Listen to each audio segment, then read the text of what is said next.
What is going on, guys? Welcome back to another market update. As usual, let's get straight to the charts. So we've had a really good rally here over the past few weeks or so. So most of us are probably in the green unless you've been shorting. So that's really nice to see. Finally some movement to the upside. But we still have to be a little bit cautious over here. As of right now, we have a bit of a rejection wick off the $78,000 level or so, which is very close to that key resistance area that we have over here, which is really this 78 to 80K region. There's a lot of resistance here because it was the previous bottom area over here for a very long period of time. As of right now, you can see that there's a possibility of forming some sort of bearish structure like a rising wedge or a bear flag, but it's obviously possible that we could just continue rallying higher and give the bears a massive wedgie. Next, let's look at some other charts and indicators to find some more clarity. Let's start with the CME chart because I wanted to show you guys something. Remember that 80K CME gap that we've been talking about for a very long time? Well, we're getting awfully close to filling it right now. Obviously, it's possible that we won't reach it and it will end up being some sort of trap, but more often than not, the price is attracted to those gaps. The gap itself sits comfortably in that resistance area that we talked about because that resistance area really, you could say that it goes from 78 to roughly even 88K. But obviously, I don't think that if this is going to be a bear trap that we're going to actually get that high, but anything's possible. The key level to keep in mind here is the 98K level because that was our lower high after our 126K all-time high. So if we were to get above this level again, we could potentially be in a bull market again because we would be putting in higher highs. From a power law perspective, we could potentially go just a little bit lower over here, but obviously we don't have to reach that bottom 60% deviation line. Next, let's look at the DXY versus Bitcoin. As you can see, the dollar has just been going sideways over here. We did recently have this rally, but now we're falling back down. And this bottom just barely took out the previous one, so you could say that it was a double bottom so far, but I do believe that this will eventually be taken out. We've had these lower targets here for a very long time at this point, and the trend has been going there, just a little bit slower than expected. The good thing is that the unemployment rate is refusing to get out of hand, despite all of the craziness that is going on in the world right now. So you can see that the 5% level is really that recession target. And we have been making lower highs and potentially lower lows here. We have to see about that. The federal funds rate is doing exactly what we were expecting it to do. It's moving down slowly in these methodical stair steps because the Fed can do it. The economy is not going down the toilet just yet.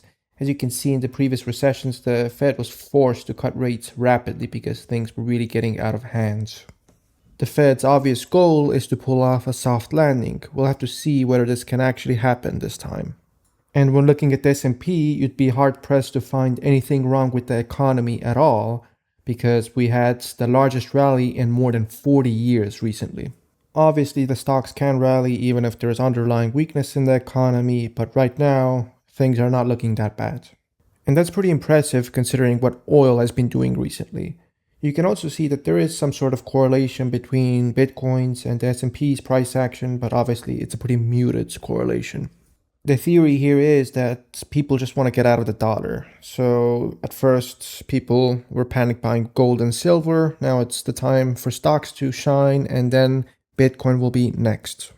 That's how it generally is. People tend to flock to the lowest risk assets first, then the medium risk, and then the highest perceived risk assets, even though Bitcoin is not really a high risk asset. It's just relatively volatile. Gold is still putting in lower highs and lower lows, and obviously so is Bitcoin, but I do believe that gold and silver will take a little bit more time to consolidate.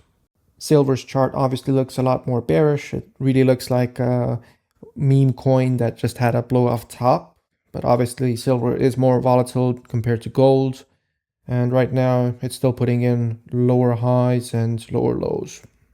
Bitcoin has been gaining ground against gold, which is exactly what we expected.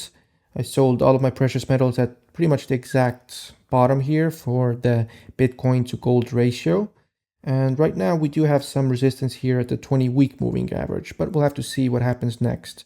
I do believe that in the longer term, we're actually gonna significantly gain against gold again.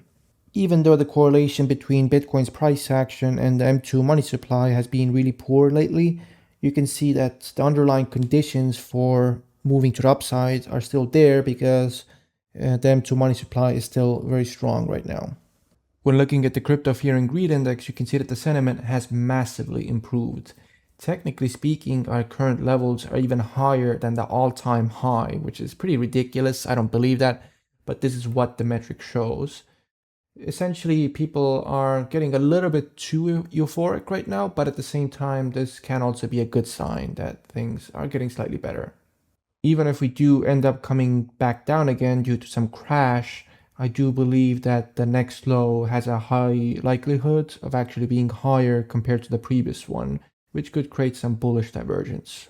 Let's look at some classical indicators as well. The RSI is showing us that we are clearly at a pretty important resistance level right now. This 44 area or so has been very important support and resistance before.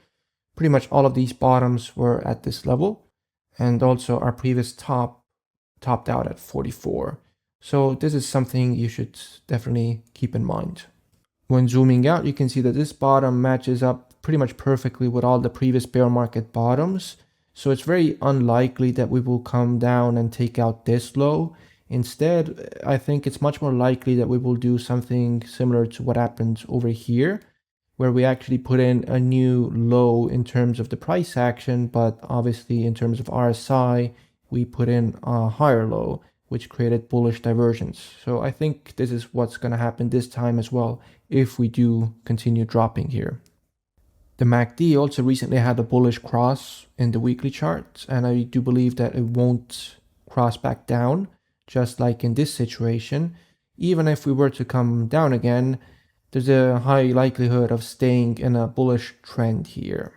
When looking at the moving averages, you can see that we are getting rejected off the 20-week moving average, which is a typical bear market rejection. So we're going to have to see whether we can actually get higher than this moving average on a closing basis. We can also see that we have the 200-week moving average right below us. Hopefully it will provide some sort of protection, but you can see that it has become less and less important over time, particularly in the previous bear market. It got violated pretty drastically. And this is because Bitcoin has become less and less volatile over time. So what do I think when looking at the big picture? I believe that this is an amazing time to accumulate as much Bitcoin as possible. This could be one of the last market cycles where regular people can even buy like 0.1 Bitcoin or so, because we're going to get to $200,000 and $300,000 before you know it. Yes, if this does end up being a bear flag over here, you could be getting slightly better valued Bitcoin at like 50K or so, but in the big picture, it doesn't make that much of a difference. Even though I have caught exact tops and bottoms in the past, I've also missed some of them. So it's just better to not aim for the exact bottom, because the opportunity cost of not buying when Bitcoin is really cheap would just be too high. And if we do end up getting that last drop to the downside, count your blessings and gobble up as much Bitcoin as possible. Not financial advice, of course. Anyway, that's all for today, and make sure to join our completely free Telegram group as well, so we can have more discussions. See you soon.